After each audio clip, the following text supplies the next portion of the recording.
Вижте сега, хора. Знам, че има от вас много такива, които са ядосани за страницата Владени вълнения, че е изтрита във Фейсбук. Но сега ще ви обясня. Каква всъщност сега е моята ситуация? Значи, преди години по време на комунизма, аз така го наричам комунизъм, някои хора казват социализъм. Окей? Даваха, аз бях малка, не знам точно на колко съм била, един филм Рубинята Изаура. И като почне Рубинята Изаура, всичко живо се прибира вкъщи, гледа филма Рубинята Изаура. Там ставаше въпрос за една Рубиня Изаура. Имаше Женуария, една друга Рубиня. И имаше един господар Леонсио.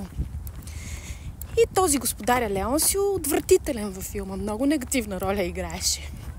И да решат тези артисти да дойдат в България на посещение. Идват артистите на посещение и нашия Байганя да вземе домати и да замера героя, всъщност артиста, който играе героя на Леонсио, да го замерят с домати. Представяте ли си? Представяте ли си? Значи, моята ситуация в момента е горе-долу такава. Венислава Атанасова играе Влада. Влада всъщност, тя още името и знаете ли откъде е на Влада? Имахме един стажант, Владимир. Той да вземе да иде в защита на потребителите, да се оплаква, здравей, да се оплаква. Там написала едно оплакване. Моля ви се, защитете ме, те ме карат да уча. Той дошъл в Евим академия да учи и отива в защита на потребителите да се оплаква, че го караме да учи. И оттам викат ме мен, като директор на академията, да пише обяснения, както и да е. То оставаше и да ме глобят и за това, че преподаваме в училището, както и да е.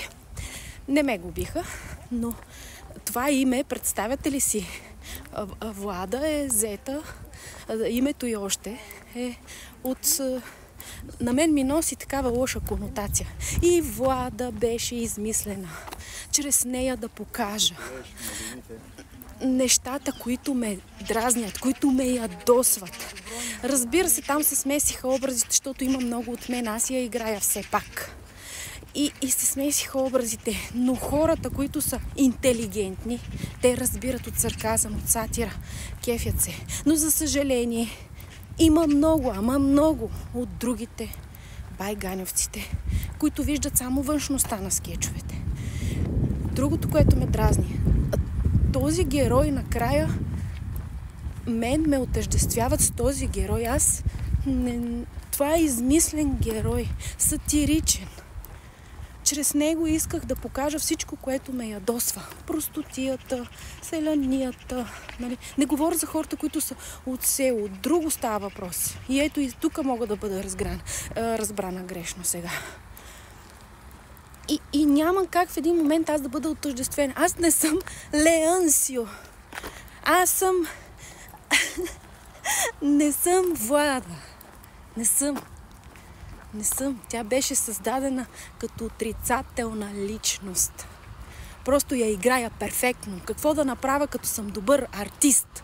Какво да направя? Бях казала някъде, че съм като плевел, където ме хвърлиш, там раста, никна. Само че аз съм цвете, не съм плевел. Многопластова е Венислава, многопластова.